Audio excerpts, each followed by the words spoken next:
ఇక కామారెడ్డి జిల్లాలో Bikkunuru SI Sai Kumar, constable శృతి, operator Nikhil మృతి కేసు మిస్టరీగా మారింది. వీరు ముగ్గురి కాల్ డేటా, వాట్సాప్ చాటింగ్లు కీలకంగా మారాయి.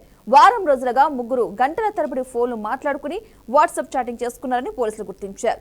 ముగ్గురు మృతి కేసు విచారణకు ప్రత్యేక బృందాలను ఏర్పాటు చేశారు అధికారులు. పోస్టుమార్టం నివేదిక ఆధారంగా పోలీసులు విచారణ అయితే చేపట్టారు.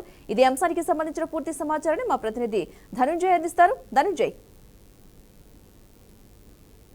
Thank you Padma. ప్రస్తుతం మనం చూస్తున్నాం, ఎందుకంటే మిస్టరీగా మారిన కామారెడ్డికి సంబంధించిన హత్య కేసులో కీలక మలుపు తిరుగుతుందని చెప్పొచ్చు. ఎందుకంటే గత వారం రోజుల 3 రోజుల క్రితం జరిగిన ఈ సంఘటన ఒక్కొక్కటిగా వెలుగులోకి వస్తున్న పరిస్థితి మనం చూస్తున్నాం. ఎందుకంటే బిక్నూరు ఎస్ఐ సాయి కుమార్ తో పాటు కానిస్టేబుల్ శృతి, ఆపరేటర్ నిఖిల్ మృతికి కారణమైన కారణాలను తెలుసుకునేందుకు కాల్ డేటాను స్వీకరిస్తున్నారు. ఎందుకంటే ప్రధానంగా చూస్తుంటే డేటా, వాట్సాప్ చాటింగ్ ను పరిశీలనలోకి తీసుకుంటున్నారు. గత వారం రోజులుగా వారు ముగ్గురు వాట్సాప్ అదేవిధంగా కాల్ డేటాకు సంబంధించిన దాంట్లో ప్రత్యేకంగా నిమగ్నమయ్యారు. ఎందుకంటే ముగ్గురు వారం నుంచి చాలా సార్లు గంటల సమయంలో వారు ఫోన్ లో మాట్లాడుకున్నారు, వాట్సాప్ లో మెసేజ్ సైతం చేసుకున్నారు. ఈ పరిస్థితుల్లో వీటి ఆధారంగానే ఇప్పుడు ఈ ఘటనకు సంబంధించిన వివరాలు మాత్రం పోలీసులు క్షుణ్ణంగా మనకు పరిశీలిస్తున్నారు. ముగ్గురు మృతికి కేసు విచారణకు ప్రత్యేక బృందాలు సైతం ఏర్పాటు చేశారు. ఎందుకంటే సదాశివనగర్కు సంబంధించిన సిఐతో పాటు ఎస్ఐ అదేవిధంగా మిగతా ఇద్దరు కానిస్టేబుల్లను ఈ విచారణకు సైతం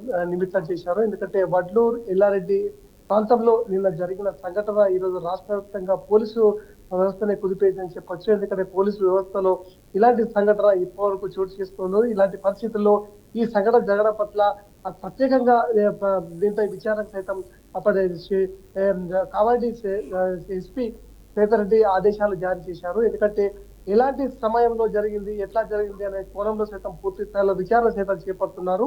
సాయి కుమార్ హత్యతో పాటు శృతి అదేవిధంగా నిఖిల్ కు సంబంధించిన వివరాలను, కాల్ డేటా, వాట్సాప్ కు సంబంధించిన డేటాను ఎప్పటికప్పుడు సేకరిస్తున్నారు. ఎందుకంటే దాంతో జరిగిన విషయాలను పూర్తిగా వాళ్ళు బయటకు తీసే ఆస్కారం ఉంది. ఎందుకంటే గత వారం రోజులుగా ఈ వ్యవహారాలు మాత్రం కొనసాగిస్తున్నారు. ఎందుకంటే ప్రతిరోజు ఫోన్ లో మాట్లాడుకుంటూ, వాట్సాప్ లో మెసేజ్లు పెట్టుకుంటూ ఈ సంఘటన జరిగిన తీరు ఎప్పటికప్పుడు పరిశీలిస్తున్నారు.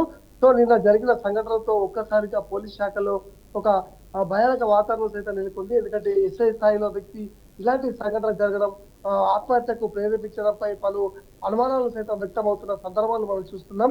ఈ రకంగా కామారెడ్డి జిల్లా వ్యాప్తంగా ఇప్పటికే ఎస్పీ శ్వేతారెడ్డి ఆధ్వర్యంలో ప్రత్యేక బృందాలు సైతం దీనిపై దర్యాప్తు చేస్తున్నారు. ఎందుకంటే కాల్ డేటా ఆధారంగా, మెసేజ్ల ఆధారంగా పూర్తి స్థాయిలో దీనిపై విచారణకు ఆదేశాలు జారీ చేశారు. ఎందుకంటే వారం రోజుల క్రితం జరిగిన సంఘటన వివరాలతో పాటు గతంలో జరిగిన సంఘటన వివరాలను అన్ని పూర్తి స్థాయిలో క్షుణ్ణంగా పరిశీలిస్తున్నారు. ఈ రకంగా దీనిపై ప్రత్యేక నిఘా పెట్టి దీనిపై అంటే వాస్తవ పరిస్థితులు ఏంటి, ఆత్మహత్యకు గల కారణాలు ఏంటి అనే దానిపై ప్రత్యేక నిఘా ఏర్పాటు చేసి శ్వేతారెడ్డి ఆధ్వర్యంలో పూర్తి స్థాయిలో విచారణ సైతం చేపడుతున్నారు. ఎందుకంటే గత వారం రోజులుగా జరిగిన సంఘటనలతో పాటు వీళ్ళు మాట్లాడుకున్న సంభాషణ ఏంటి అనే డాటాను సైతం ఇటు గోప్యంగా ఉంచుతున్నారు. ఇప్పటికే ప్రత్యేక బృందాలు దీనిపై దర్యాప్తు ముమ్మరం సైతం చేస్తున్నారు. ఎందుకంటే రాష్ట్రంలో ఇలాంటి సంఘటన పోలీస్ వ్యవస్థకి ఒక మచ్చగా మారిందని చెప్పేసి ఇటు ఉద్యోగులు సైతం భయపడుతున్న పరిస్థితి మనకు కనబడ్డది. ఎందుకంటే ఈ రకంగా జరిగిన ఈ సంఘటనపై పూర్తి స్థాయిలో విచారణ జరిపించి దానిపై సమగ్రంగా విచారణ ఆదేశాలు అనంతరమే మీడియా ముందు వెల్లడిస్తామని చెప్పేసి చెప్తున్నారు. ఈ రకంగా ఈ రోజు సంఘటన ప్రదేశంతో పాటు పరిసర ప్రాంతాల్లో జరిగిన ఏదైతే వాళ్ళు వదిలేసిన వస్తువులునే వాటికి సంబంధించిన వివరాలు సైతం సేకరించి వాటి ఆధారంగా ప్రత్యేకంగా దీనిపై విచారణ సైతం ముమ్మరం చేస్తున్న పరిస్థితి మనం ఇక్కడ చూస్తున్నాం పద్మ.